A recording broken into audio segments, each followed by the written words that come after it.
Vamos lá, meus irmãos, continuando aqui, nosso quarto dia de aula de introdução ao Novo Testamento 1, parte 2. Agora a gente vai para a segunda parte, segundo bloco da nossa aula de hoje, tá bom? Então vamos lá. Estamos falando sobre o Império Romano. Só mais um detalhe, irmãos. A festa do Chanukah, na realidade, ela também tem um significado bem interessante. A helenização, ou seja, a cultura grega estava querendo dominar o povo judeu e principalmente Jerusalém, principalmente o templo. É claro que muitos líderes, como Antíoco Epifânio, estavam querendo impor a adoração dos deuses gregos no templo. Então, por isso que tem aquela revolta dos macabeus e por isso que o povo judeu se une para ir contra essa helenização, porque até então a história dos outros impérios era uma história de respeito à religião daquele povo. Mas, como tudo na vida, a gente acaba sendo influenciado pela cultura pela qual vivemos. E, naturalmente, chegou uma hora em que a cultura também judaica estava sofrendo. Sofrendo como? Sofrendo em virtude da helenização. E é por essa razão que para os judeus essa guerra e essa revolta e essa libertação é tão significativa, e por isso que essas luzes têm tanto significado. Só um dado a mais que eu acabei não dizendo da aula passada, tá bom? Continuando aqui os nossos slides, irmãos, agora a gente vai chegar aqui nos imperadores, ou seja, na organização da República Romana. E aqui vem a organização da República. Aqui é o primeiro triunvirato, que é Pompeu, Júlio César e Crasso. É interessante, irmãos, que todos esses grandes líderes romanos, eles também eram homens de guerra, homens de uma habilidade estratégica extraordinária, né? Então, a gente vai ler um pouco a história deles agora. Pompeu o Grande. Leia para nós, Maísa, por gentileza. Em 67 a.C., foi nomeado comandante de uma frota naval destinada a combater a pirataria no mar Mediterrâneo. A rapidez e sucesso desta guerra dos piratas fez com que ele não regressasse a Roma no final dessa campanha naval. Investido do poder do Imperium, até 61 a.C., conseguiu as seguintes conquistas. Derrotou Mitríades, o ponto passou a ser província romana. Derrotou Tigranes, rei da Armênia. Derrotou Antíoco. 13, a Síria passou a ser província romana. Assumiu o controle de Jerusalém. Suas conquistas renderam cerca de 20.000 talentos de ouro em saque, números oferecidos por Plutarco, e 2 novas províncias diretamente governadas pelo Senado romano. Joia. Então aqui é um breve relato de Pompeu, o Grande. Olha só, percebam que ele está à frente de tudo isso. Irmãos, olha que interessante, né? Hoje nós, quando pensamos num grande líder dos nossos dias, a capacidade intelectual é tudo. Quando a gente pensa, por exemplo, no Steve Jobs, Bill Gates, quando nós pensamos aqui nos nossos grandes executivos brasileiros, ou mesmo pessoas que são protagonistas na política, no mundo empresarial, por exemplo, né, um homem muito considerado aqui nos nossos dias, que agora tem sido muito criticado em virtude do problema que surgiu nas Americanas, Jorge Paulo Lemann, Beto Sicupira, podem ver que são executivos que para nós a capacidade cognitiva é tudo. Mas na antiguidade, e não muito distante, viu, meus irmãos? Os líderes eles tinham que ser bons guerreiros também. Né? Os soldados valentes. Iam para o campo de batalha e eles tinham que saber se defender muito bem, porque senão eles comprometiam toda a sua vida, né? Então, percebam que aqui, sempre na história mundial, Esses reis, eles não eram só cérebros que pensavam, esses grandes generais, eles eram atuantes também de uma forma direta e indireta. E aqui fica até uma coisa interessante, né? Eu sei que nós somos mensageiros da paz, somos homens que não queremos guerrear, que não gostamos disso, mas fica uma crítica para nós. Qual é a crítica? Nós muitas vezes não cuidamos muito bem do nosso corpo como deveria, pelo menos o mínimo, uma saúde adequada, né? A gente nota isso, que cuidando do espírito tá bom, a alma está capengando, ou seja, as emoções, e o corpo está largado. Eu diria que na premissa bíblica somos templos do Espírito Santo, viu, irmãos? O corpo, a alma, ou seja, os sentimentos e o espírito, todos têm que estar em harmonia. Eu vou trabalhar bem essa questão em teologia pastoral e principalmente em psicologia pastoral. A gente acaba desconsiderando isso. Podem ver, aqui não estou querendo, não é porque eu emagreci, me entendam. Eu, né, não sei se a Maísa vai se lembrar de mim, mas eu era bem, né, bem fortinho, bem porpeta, né? Então, nós pastores muitas vezes também pecamos nesse sentido. A gente acaba não cuidando muito bem do corpo, né? E começamos a usar remédios, porque a obra de Deus tem pressa, porque a gente tem que cuidar das coisas do espírito e esquecemos de cuidar do corpo. Não nos alimentamos bem, não dormimos bem e não temos atividade física. Então, fica aqui uma dica, né? Que todos os grandes líderes do passado, eles tinham uma, uma união entre a sua vida intelectual, as suas emoções e o seu corpo físico. Podem ver que o rei Davi, ele não era obeso, senão ele já teria morrido desde cedo, né? Ele era um guerreiro, é, bem, vamos dizer assim, bem saudável. Josué e Caleb não era diferente. Interessante, né? Fica aqui uma dica. Né? A gente está falando, você vê esse general aqui romano, como ele era competente. Né? Vamos ler então o próximo. Júlio César, esse é o mais conhecido dos três, né? Pode ler para nós, Maísa?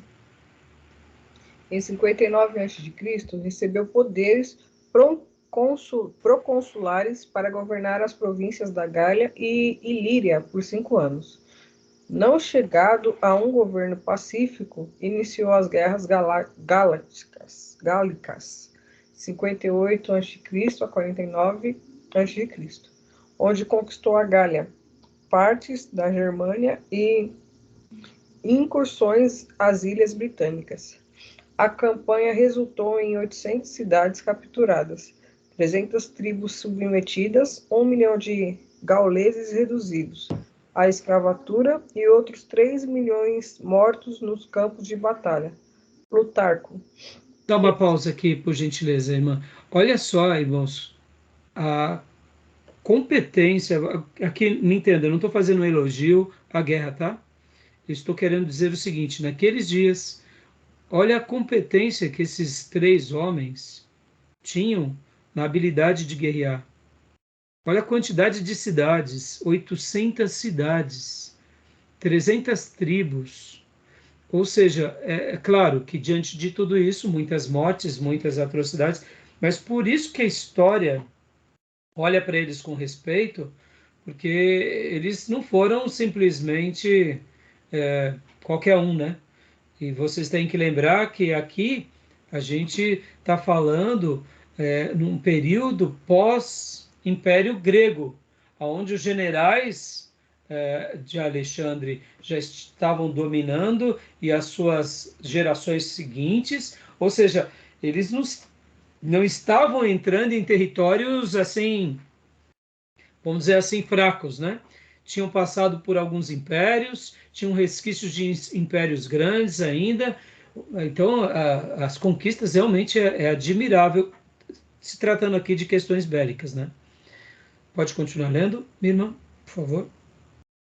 Em 50 a.C., o Senado, liderado por Catão e Pompeu, ordenou o regresso de César a Roma e desmoralizou de suas legiões.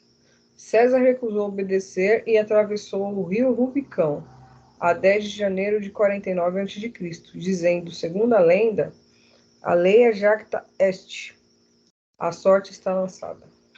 Opa, aqui a gente já vê, ó, mais uma vez, irmãos, ó. Grande Agora fala eles de. vão lutar.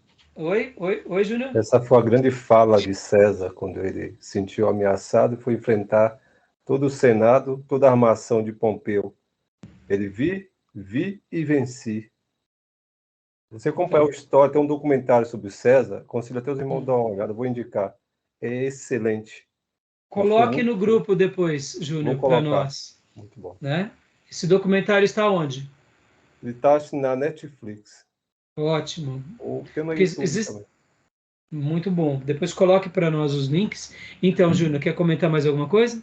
Não, é só que onde ele ficou muito tempo, né, nas incursões, e ele venceu a Gália, que é a antiga França, foi até a Germânia, a Alemanha, chegou a quase o Reino Unido, e ele venceu com um número bem inexpressivo diante de grandes exércitos.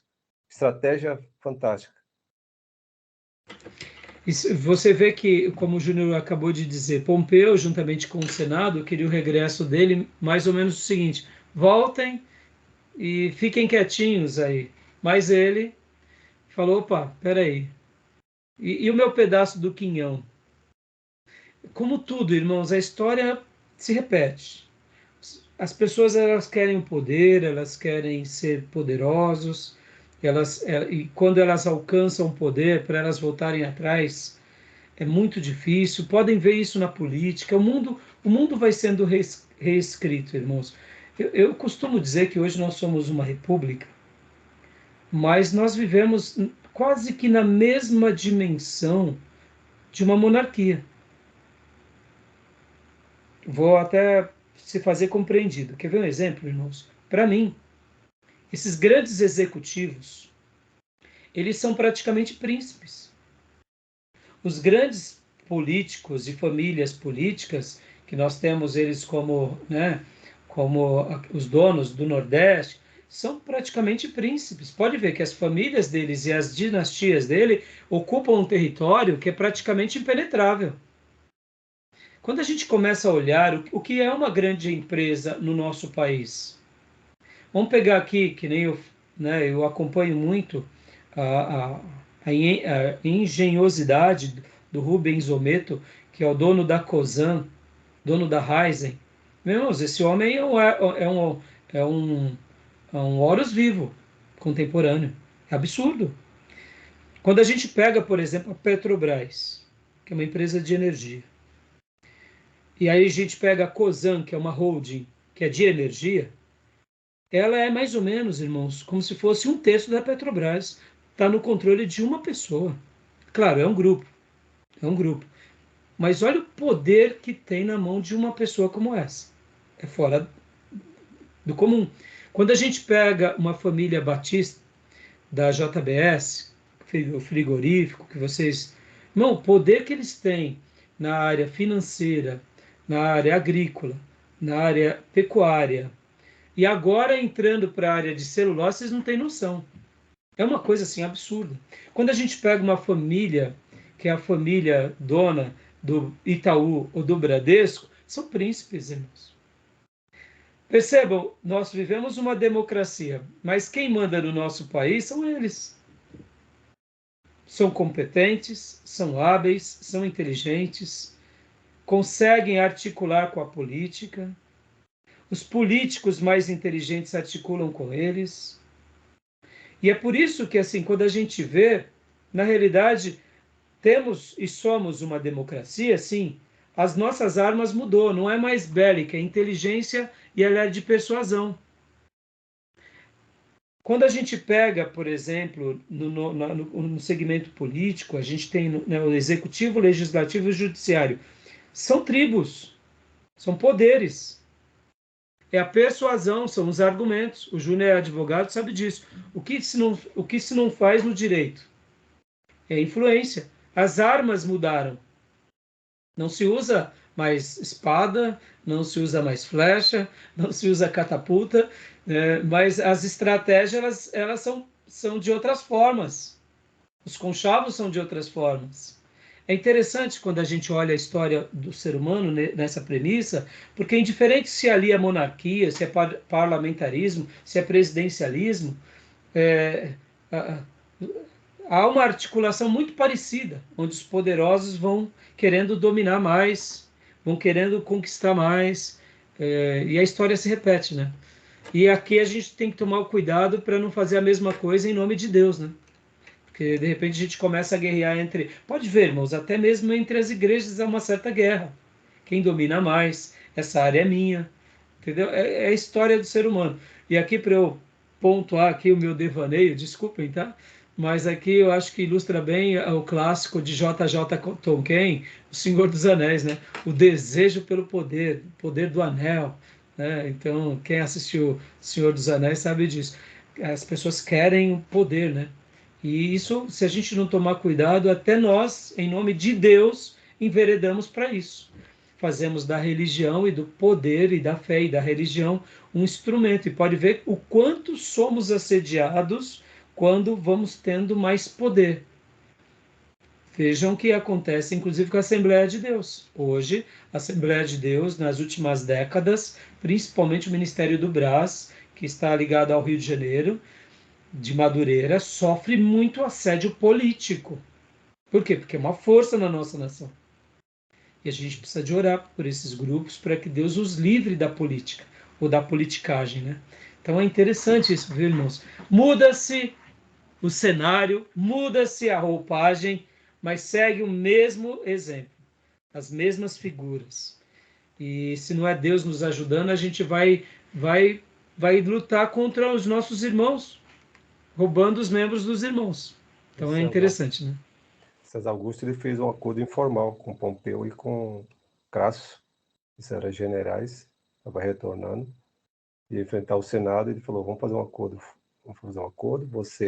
Crasso era muito rico, ele deu poderes para Pompeu e deu a filha dele para casar com Pompeu, aí chamava Júlia. Só que durou 7 anos. Muito bem, obrigado, viu, Júnior? Então, voltando aqui para a nossa leitura, meus irmãos, vamos lá, porque a gente hoje, eu quero terminar. Então, terminamos aqui. Vamos a Marco Licínio Crasso. Leia para nós, Gil, por gentileza.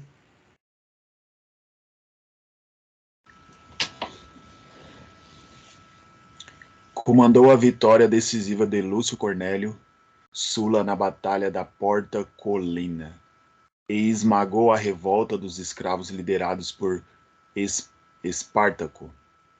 Apesar da sua imensa riqueza, ansiava a glória militar, e o que levou a liderar uma campanha contra os partos, na qual veio morrer juntamente com seu filho e suas 7 legiões, na Batalha de Carras. Dá uma pausa aqui. Nessa primeira, por favor, liderada por Espartaco, tem muitos filmes, né, que falam sobre os Espartacos, né?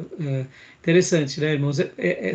São fatos universais e história mundial que é bem interessante. Pode continuar lendo para nós, por gentileza? Ok. Nesta batalha, cometeu uma série de falhas grosseiras. Confiou demais na superioridade numérica de suas tropas, abandonou as tradicionais táticas militares romanas na ânsia de chegar logo ao inimigo. Atacou cortando caminho por um vale estreito, de pouca visibilidade. As saídas do vale então foram ocupadas pelos partos e o exército romano foi dizimado. A cabeça e a mão direita de Crasso foram levadas ao rei parto, Orodes II. Agora eu quero que o Júnior, por gentileza, obrigado, Gil, comente um pouco sobre as táticas militares romanas, Júnior. Porque depois eu quero falar um pouco aqui sobre esse vale estreito. Você vê, ó, ele possivelmente, irmãos, eu não sou conhecedor a fundo disso, quando ele fala que cometeu uma série de falhas grosseiras, eu pressuponho que é aquela questão da segurança, o excesso de segurança. nós somos muito bons, somos muito temidos, ninguém vence a nós, então podemos até dar um viés de abuso, pronto. Então, você pode ver que ele abandona as tradicionais táticas militares romanas.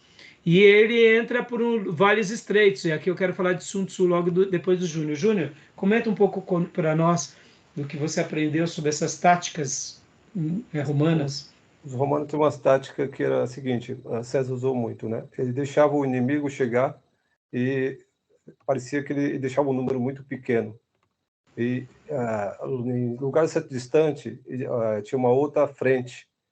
E assim, quando o inimigo parecia que chegava, rendeu e já estava ganhando, ele já tinha uma outra frente que aparecia e dominava, sempre por trás, sempre distante. Ele apresentava que tinha um número reduzido, mas ele tinha outros combatentes em várias frentes para chegar por trás e pegava sempre desprevenido. Joia. Tem uma luta de César nesse documentário que, olha, ele havia vencido vários povos, ele enfrentou uns povos gigantes próximos na França e estava praticamente derrotado. E o inimigo falou: agora não tem mais jeito.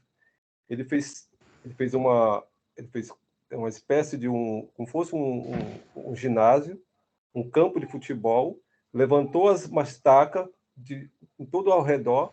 O inimigo entrou e ele fez outra por fora e pegou eles tudo lá dentro. Uma coisa incrível. Joia. Obrigado, Júnior. Irmãos, é aqui que a gente entende um pouco o jogo de xadrez e algumas tradições que são milenares, como, por exemplo, aquele jogo chinês, que é um jogo de botões pretos e brancos, que você vai conquistando territórios.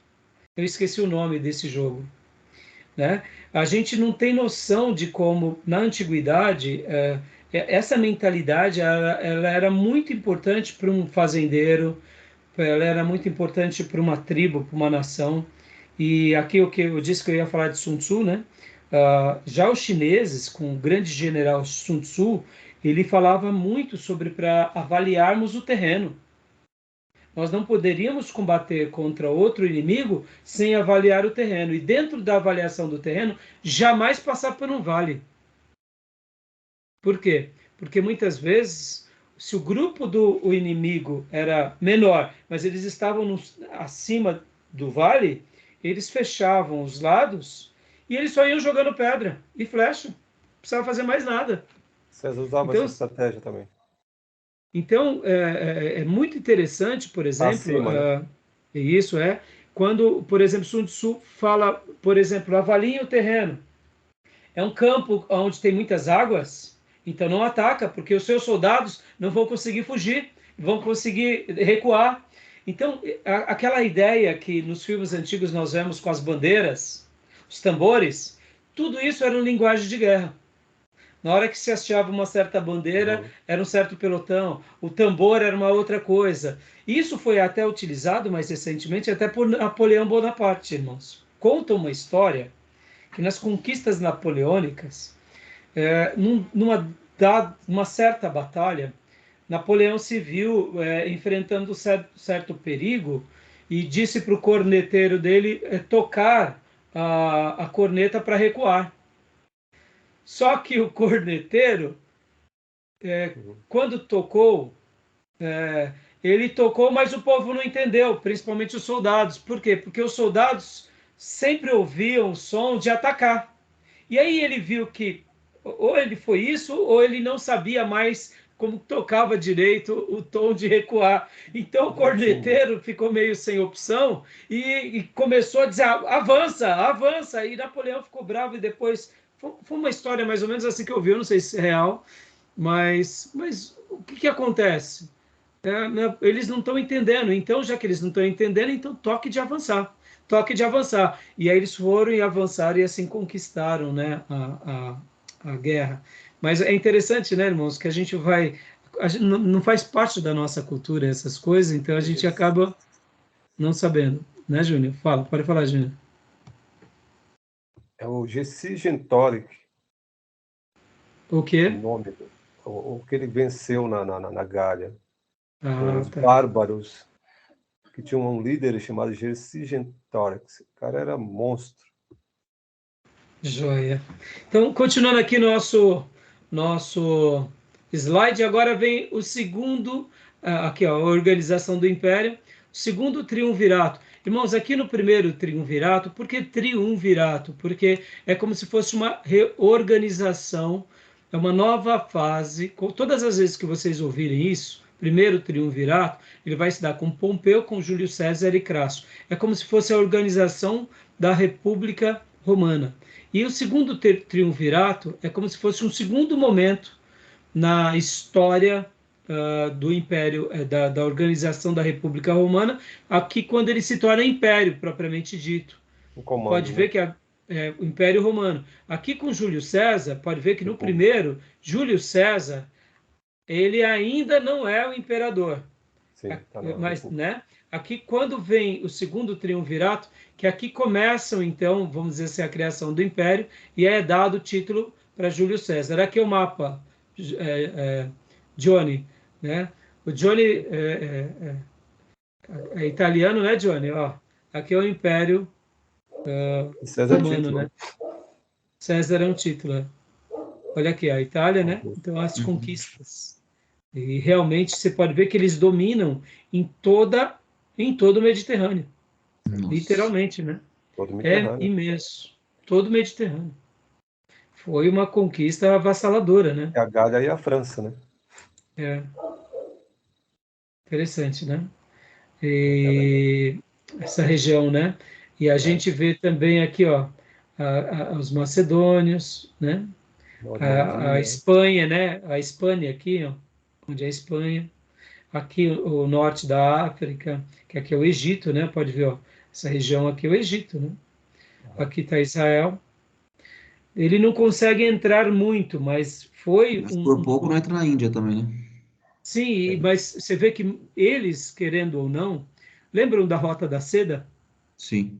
Então, querendo ou não, eles acabam fechando um acesso da Rota da Seda.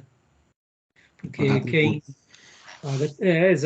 aqui eles não vão muito para lá, mas ao mesmo tempo o comércio está sob o controle deles, né? É que eles dominam a cidade e elas viram colônia de Roma. Exatamente. Roma governa à distância. Então, vamos lá. Ascensão herodiana no mundo romano. Agora que chega ao ponto que é o mais interessante para nós, irmãos. Qual é o ponto? Porque essa história romana é importante? Porque aqui, lembra lá nos nossos slides anteriores? Nos slides anteriores, quando nós pegamos um pouco aqui a questão da divisão do Império de Alexandre, né, com os Seleucidas, com os Ptolomeus, com Antíoco, com a revolta dos Macabeus, quando a gente pega aquele gráfico, que é esse gráfico aqui, deixa eu ver se eu acho ele agora. Quando a gente, deixa eu ver, período grego macedônio, lembra que nós pegamos, eu mostrei para vocês, isso, é esse daqui, aqui ó, os Macabeus, os Asmoneus, né? Lembra dessa parte? Aí depois a gente vai chegar aonde? Nos Herodes, na família herodiana, né? Então, olha que interessante. Vem os Macabeus, vem os Asmoneus e depois vem a família herodiana. Então, ó, João Hircano II e Antipa brigam, e aí aqui eles vão apelar para os romanos, e os romanos, cheio de vontade de continuar crescendo, cheio de vontade de querer dominar, mais do que nunca eles usam o quê? Eles falam, claro, a gente vai ajudar vocês. E aí onde Marco Antônio, segundo triunvirato, confirma Herodes, o filho de Antípater, como regente da Judéia e renega João Hircano II, apenas ao cargo de sumo sacerdote. Dada a fraqueza do domínio de Roma na Judéia, esta é invadida pelos partos, que colocam Antígono, filho de Aristóbulo II, como sumo sacerdote e rei da Judéia. Aí vem quando eles cometem aquele ato, Antígono corta as orelhas de Hircano II, seu tio, incapacitando assim para o cargo de sumo sacerdote. Herodes foge para Roma e apela para Otaviano, César Augusto, que o confirma como rei da Judéia. Em 37 a.C., Herodes torna-se o senhor da Palestina, casa-se com Mariana I. Olha aqui, Mariana I, olha aqui, vamos voltar um pouco. Mariana I, parente de Aristóbulo II e Hircano II. Aqui, ó, olha Aristóbulo II, está aqui. Então, ou seja, a gente está vendo já uma influência política junto dessa nova retomada, né? E aí o que acontece? Herodes o Grande governa o povo durante 34 anos. Então aqui vai vir um pouco da história herodiana agora. Agora a gente começa para a história herodiana e é legal a gente marcar um pouco, ler com atenção, ver o que os livros textos falam, porque o Novo Testamento vai falar muito sobre essa família. Essa família ela vai ser muito forte, vai ser muito contundente. Podem ver que ela mata as crianças quando os 3 magos vão adorar o rei dos judeus. Depois, a gente vai ver que João Batista é decapitado por causa da família herodiana. Depois, um dos principais apóstolos é morto ao fio da espada também por causa de todo esse complô. Pode ver que Tiago morre. E a gente vai ver a família sempre herodiana nunca sendo um elo ao cristianismo ou ao povo judeu, sempre sendo uma oposição, ou quando não, sendo apenas um aliado nas questões políticas convenientes.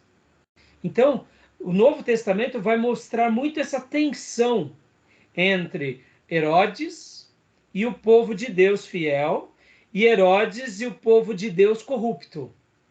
A politicagem aqui, mais uma vez. Ou seja, os fariseus e os saduceus e os escribas se unindo a Herodes e a todo o Império Romano por causa do Sinédrio, por causa do poder. E outrora, o Herodes indo contra os profetas, indo contra Cristo, indo contra os apóstolos. E ao mesmo tempo, quando não é Herodes, são os líderes religiosos fazendo frente ao povo de Deus. Então, quando a gente entende e aqui volto ao que eu tinha comentado há pouco, essa guerra política, esse desejo por poder, irmãos, a gente vai ver no Novo Testamento isso o tempo todo. E aí a gente entende um pouco melhor como que era aquele contexto e como que eram os apelos, como era a força de Herodes. E guarda isso, viu, irmãos? Uma vez o professor Maurício, lá no seminário, falou uma frase que eu nunca mais me esqueci. Estávamos num culto do dia do seminário, e ele falou assim: irmãos, a autoridade e o poder, ela tem 2 frentes. Ou Deus dá, ou é o diabo que dá. Não existe um segundo, uma terceira força. Ou é uma autoridade, um poder dado por Deus, ou é dado pelo diabo. Pode ver que na história mundial, quem recebe uma autoridade, um poder sobre as nações, tem uma dessas 2 frentes. Claro que Deus está sobre tudo e todos, isso é questão absoluta, mas muitas vezes as nações elas se inclinam a algo mal, a algo maligno. Vamos pegar, por exemplo, aqui o que eu falei há pouco sobre o Império, a Segunda Guerra Mundial, sobre os alemães e Hitler. Irmãos, quando a gente começa a ver a história do arianismo, ela começa com fundo religioso. Não sei se vocês já viram isso. Os arianos, eles são religiosos na sua primeira formação. Depois, eles deixam o viés religiosos e aí eles não fazem mais aquela articulação religiosa, vão mais por um lado mais humano, político, bélico, mas Hitler e a Alemanha, quando ela começa a fazer essa grande guerra, eles tinham todo um culto religioso. Os arianos, eles tinham um viés religioso. Podem ver que na história mundial, de uma forma direta ou indireta, na sua grande maioria, a religião sempre está aliada a esse império, a essa força. Ou seja, é muito forte isso, viu, irmãos? É muito forte isso, e a gente tem que lembrar disso, que há forças espirituais. Eu não tô querendo ir agora para aquele lado de bobinho, né? De você vai orar, vai ungir a cidade, vai ungir os rios, Eugenia, vai né? ungir. Hã? Eles faziam hegemonia. Eu não recordo o que que seria isso, Júnior. Hegemonia é a questão da raça pura, né? Ah, sim, Do- sim. Da raça pura, do É. E isso tudo tinha um viés religioso. Um viés ideológico. religioso. É ideológico, mas é religioso. Sim, Irmãos, é interessante quando a gente vê até hoje os socialistas dos nossos dias, que eles dizem que são ateus, a grande maioria são espíritas, viu? O culto afro, o envolvimento afro é imenso. Essa ideia de que eu sou ateu pode ver que até o Flávio Dino, ministro da Justiça, está falando que aqueles que estavam ele usa Satanás. Ué, ele não é ateu? Ele não diz que é socialista, que ele é. Entendeu? Então é curioso que muitas vezes a gente fica observando essa questão, né? Quando a gente pega recentemente na história aqui do socialismo, que é um mundo ateu, quando a gente vai ver ali no frigir dos ovos, ateu é uma minoria, irmãos. A maioria tem fundos religiosos, místicos. É interessante isso, viu? Tá bom? Só para abrir os nossos olhos. E então vamos falar um pouco agora sobre a família herodiana, a ascensão herodiana. Pode ler para nós, Maísa, por gentileza?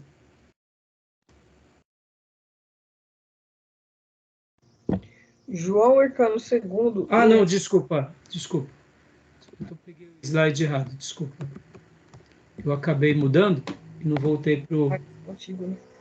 antigo. É aqui. Seria esse. Será que vai dar para ver aqui no tela cheia ou vai ficar pequeno? Dá para ler ou não? Dá. Aristóbulo II e João Hercano II, herdeiros do trono Asmoneu, entram em disputa sucessória. Aristóbulo II vence João Hercano II e é declarado rei. João Hercano II faz aliança com o rei Aretas, Nabateia e Antípater, Idumeia, e cerca Jerusalém, confinando Aristóbulo II e seu exército. Aristóbulo e João Hercano apelam para Roma, Pompeu. Pompeu decidiu por Hircano II e manda Aristóbulo como prisioneiro para Roma. Os judeus, que não queriam ter um rei imposto por Roma, se revoltaram. Pompeu invade Jerusalém e coloca Hircano II como etnarca e Antípater como procônsul da Judéia. João Hircano II e Antípater brigam. Antípater é envenenado. Em Roma, Júlio César prevalece contra Pompeu, 48 a.C., mas logo depois é assassinado no Senado Romano, 44 a.C. Marco Antônio, segundo triunvirato, confirma Herodes, o filho de Antípater, como regente da Judéia e relega João Hercano II ao cargo de sumo sacerdote. Dada a fraqueza de Roma na Judéia, esta é invadida pelos partos e colocam Antígono, filho de Aristóbulo II, como sumo sacerdote e rei da Judéia, 40 a 37 a.C. Antígono corta as orelhas de Hircano II, seu tio, incapacitando-o para o cargo de sumo sacerdote, conforme Levítico 21, 17 a 23. Herodes foge para Roma e apela para César Augusto, que o confirma rei da Judéia. Em 37 a.C., Herodes torna-se o senhor da Palestina. Casa-se com Mariana I, parente de Aristóbulo II e Hircano II, entrando definitivamente para a família Asmoneia. Herodes o Grande governa o povo judeu durante 34 anos, 37 a 4 a.C. Joia. Como a gente tinha falado, né, e aqui vem as divisões do Império, a ascensão herodiana no mundo romano agora. Ué, foi ao mesmo, né? Foi o mesmo. Foi. Aqui. Aí vem aqui a dinastia herodiana, irmãos. Herodes. E aí vem aqui as dinastias, né? Ó. São as esposas, né? E depois vem os filhos, que a gente vai ver bastante na história do Novo Testamento. Herodes Antípater, Herodes Felipe, primeiro, segundo, e olha que interessante, né? Essa daqui são a família, é a dinastia herodiana. Pode ver que aqui nesse período, Berenice, Drúxila, Salomé, já que é o Novo Testamento, esses nomes são mais familiares, né? Se não me falha a memória, foi essa daqui que pediu a cabeça de João Batista. Salomé. Pediu para, já que né, Herodes não tinha coragem, essa aqui foi uma cilada bem significativa. Leia para nós, Pastor Johnny, aqui o texto. Joé, Herodes o Grande. Jesus nasceu na cidade de Belém, na região da Judéia, quando Herodes era o rei da terra de Israel. Nesse tempo, alguns homens que estudavam as estrelas vieram do Oriente e chegaram a Jerusalém. Eles perguntaram: onde está o menino que nasceu para ser o rei dos judeus? Nós vimos a estrela dele no Oriente e viemos adorá-lo. Quando o rei Herodes soube disso, ficou muito preocupado e todo o povo de Jerusalém também ficou. Mateus 2, do verso 1 ao 3.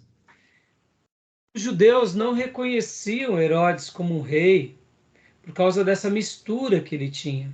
E quando a gente pega a linhagem de Herodes, você vê que ele não era um judeu, principalmente da tribo de Judá. Ele era, né, ele tinha parentescos, ele tinha elos com os judeus. Hã? Ele era Idumeu. Edomeu, exatamente. Ele fazia parte de Edom. Então, Sim. o que acontece? Ele não era reconhecido, ele era o rei político. Agora, imagina a revolta dele ao ver essa comitiva vindo buscar o rei dos judeus. Então, irmãos, imagina, como eu disse para vocês, essa situação de guerra, de tomada de poder, de repente Herodes agora governando a mando de Roma, vem então um grupo procurando o rei dos judeus. Então é bem interessante essa situação, né? Então vamos continuar nossa leitura aqui. Aqui contando um pouco, né, dessa família. Pode ler para nós, Pastor Johnny? Herodes Filipe I.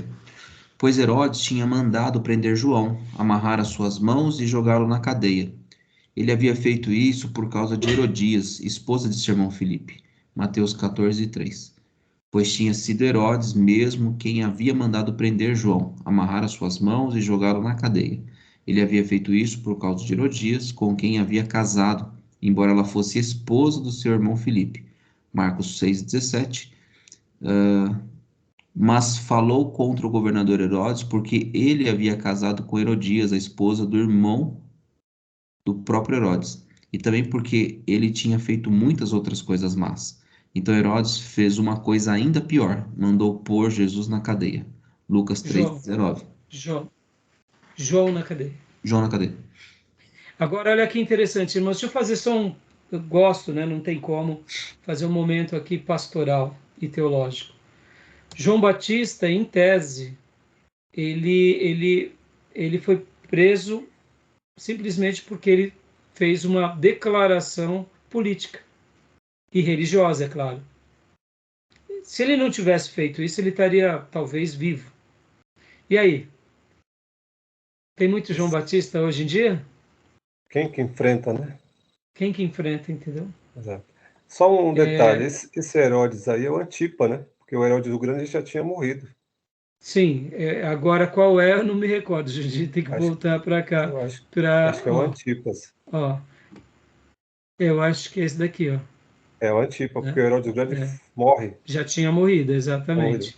Ele foi Então, cruel, foi o pior. Uma exatamente. matança, toda parentada se mataram aí, né? Pelo poder. Exatamente. Então, irmãos, eu não estou falando aqui, irmãos, que nós vamos dizer assim, né? Ó, presta atenção, ele não era um judeu puro, mas ele era um rei que ele se autodeclarava judeu, ele dizia ser seguidor do Deus de Israel. Logo, se ele não fosse um seguidor do Deus de Israel, possivelmente João Batista não teria falado contra ele. Nós vemos, por exemplo, João Batista pregando, preparando o caminho do arrependimento para o povo de Deus. Ele dizia que era povo de Deus, mas ele era político. Então, João Batista fez o quê? Você diz que é de Deus, então por que você está fazendo uma coisa errada? É nisso, irmãos, que a gente vê, né, esse enfrentamento. Hoje a gente tem um enfrentamento quando é conveniente, né? Eu vou votar para o Lula porque o Lula é o salvador e aí eu vou defender o Lula. Eu vou votar para o Bolsonaro porque o Bolsonaro é do bem. Perceba, o interesse é político, né? Muitos pastores que defenderam o Bolsonaro, no passado defenderam o Lula. O Lula subiu nos púlpitos. Perceba, irmãos, como é perigoso esse envolvimento da igreja com a política. Igreja é igreja, política é política. Eu não estou dizendo que nós não temos que ter uma voz política, não é isso. E nem temos que ser apolíticos. Mas as coisas não podem se misturar. Separação de Há uma Estado. separação. Estado e igreja. Tem que existir. Fica aqui a minha recomendação, irmãos. Todo o período da história em que houve essa unificação, mais cedo ou mais tarde a gente peca. Mais cedo ou mais tarde, né? Então, João Batista, ele literalmente, ele morre por causa disso. Porque ele fez um comentário criticando uma família que se dizia ser judia, que se diziam ser reis, que se diziam ser servos de Deus. Ora, se vocês são, por que vocês estão praticando isso? Porque vocês estão pegando e tendo casamentos mistos. Isso não é certo para um povo de Deus. Agora, perceba que o discurso de João Batista não era um discurso legalista. O Velho Testamento, podem ver que Deus recebe gentios, Deus recebe Raabe, Deus recebe Ruth, Deus recebe Ciro. O problema não é esse. Deus recebe Nabucodonosor, Deus recebe muitas pessoas. O problema é que depois que a pessoa ela é inserida, ela tem que caminhar de acordo. Só isso. Tem que governar de acordo.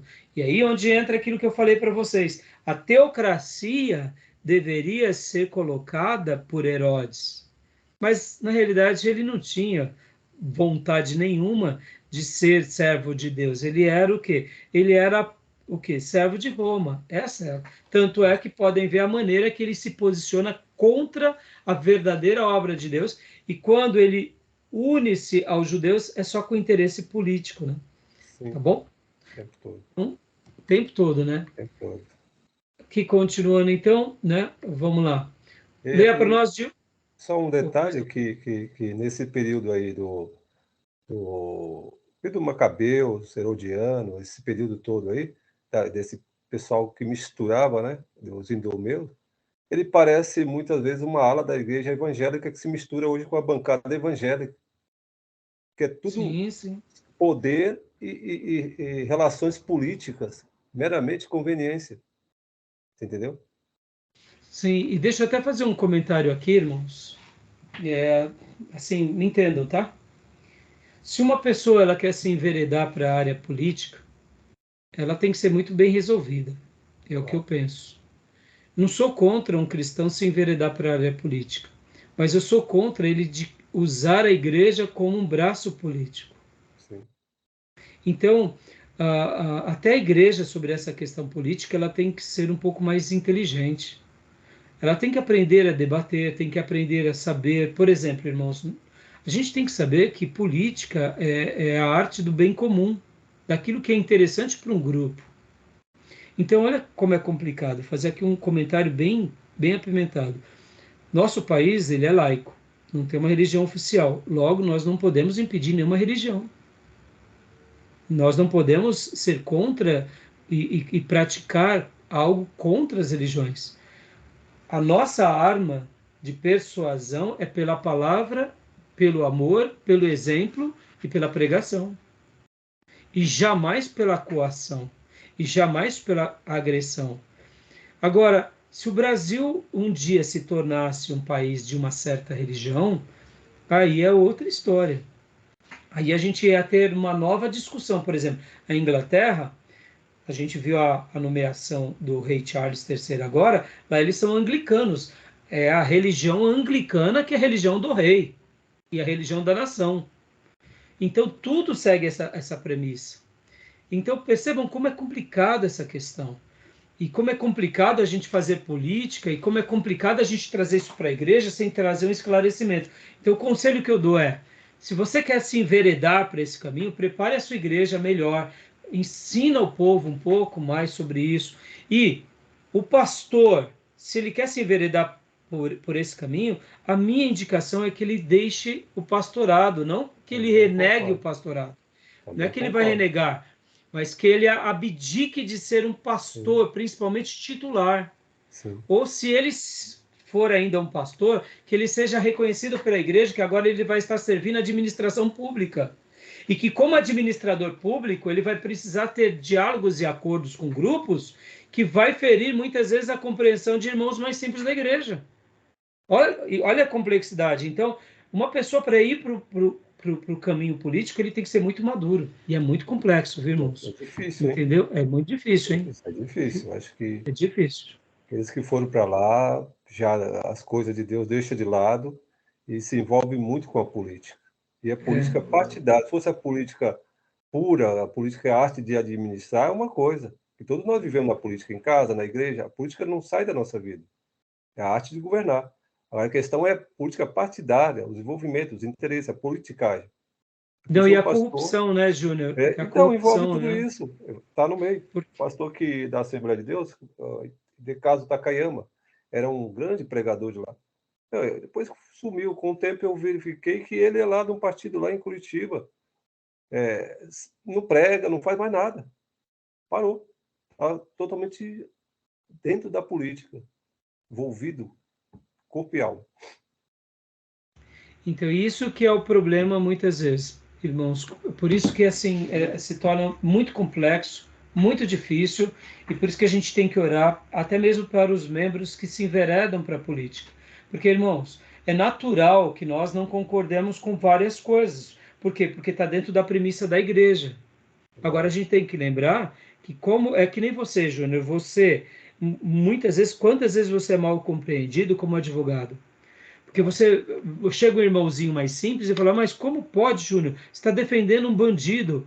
O irmão não entende que um bandido, um criminoso, ele precisa também de um representante legal, que é o Júnior.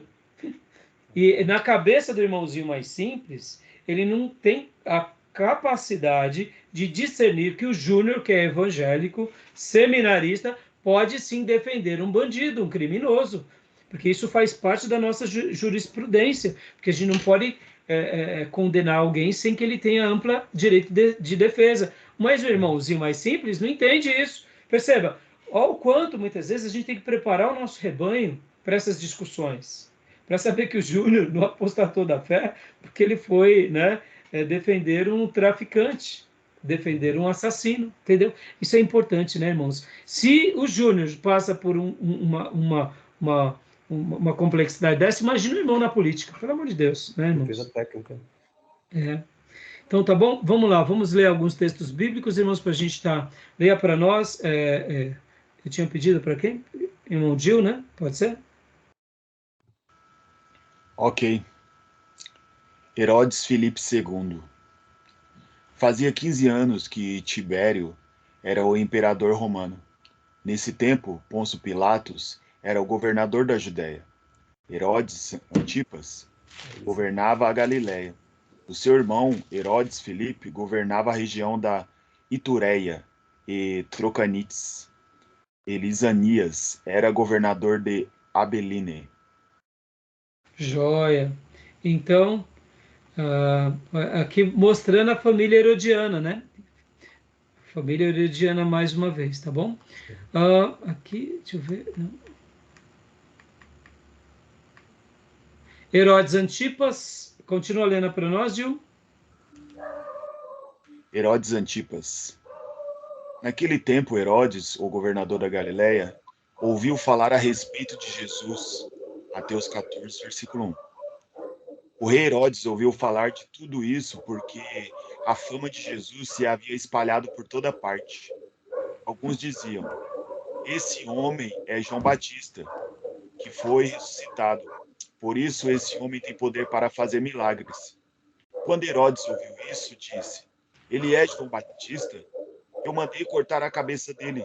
E agora ele foi ressuscitado, pois tinha sido Herodes mesmo quem havia mandado prender João, amarrar as suas mãos e julgá-lo na cadeia. Ele havia feito isso por causa de Herodias, com quem havia se casado, embora ela fosse esposa do seu irmão Filipe. Está em Marcos 6, 14, 16, 17. Confirmado aí. Antipas. Isso, exatamente, né? Joia, meus irmãos, vamos ver aqui, mas pode continuar lendo, Gil? Herodes, Aliás, pode ler, pode ler. pode ler? Pode. Herodes Arquelau. Mas, quando ficou sabendo que Arquelau, filho do rei Herodes, estava governando a Judéia, no lugar de seu pai, teve medo de ir morar lá. Depois de receber num sonho mais instruções, José foi para a região da Galiléia. Aqui Mateus mais uma 18, vez. 22. Joia. Continuando aqui. Então, aqui, irmãos, são os textos bíblicos mostrando, né, essas famílias, tá bom? Depois vocês veem nos slides. E agora aqui, a Palestina no primeiro século, irmãos. E aqui, olha só que interessante, irmãos. Essas regiões, não sei se dá para vocês verem aí, tá dando para ver? Ou tá um pouco... Eu vou mudar aqui a configuração, tá vendo? Agora dá, pastor. Agora ficou melhor, né? Deixa eu pegar aqui, modo de leitura. Isso. Ó, Bom. Aqui mostrando um pouco nessa região, a região de Decápolis, ó, Decapolis, ó a influência grega, tá vendo? Exato. 10. Por isso, ó, Gerasa, ó os gerazenos, comedor de carne de porco, lembra? Porque a influência grega, irmãos. Essa influência grega quase chega aqui em Jerusalém. Por isso que tem as revoltas, por isso que tem, ó, Decápolis, olha que interessante aqui. Aqui, essas cidades, ó, pode ver onde está em amarelo aqui a Galileia, Nazaré, aqui também Pérea. Aqui embaixo você vê a tetrarca de Herodes Antipas. Por que tetrarca, irmãos? São 4 partes, né? Podem ver, ó, 1, 2, 3, e essas duas unem-se com a 4. Decápolis, 4 essa região. 4 regiões. Então, eram as famílias herodianas que governavam, né? É claro que aqui, no caso, essa parte em vermelho era o domínio de Pôncio Pilatos, que também fazia um outro papel político de Roma, né? Então é interessante aqui esse mapa Palestina do primeiro século. Tá bom, meus irmãos? Então, aqui agora vai vir essas nomenclaturas. Eu vou parar agora a gravação, irmãos, que já deu o horário. E vamos abrir a última gravação, tá bom? Ok. Tudo bem? Alguma pergunta até então? Tranquilo. Tranquilo? Só um minutinho, então eu vou parar a gravação e já volto.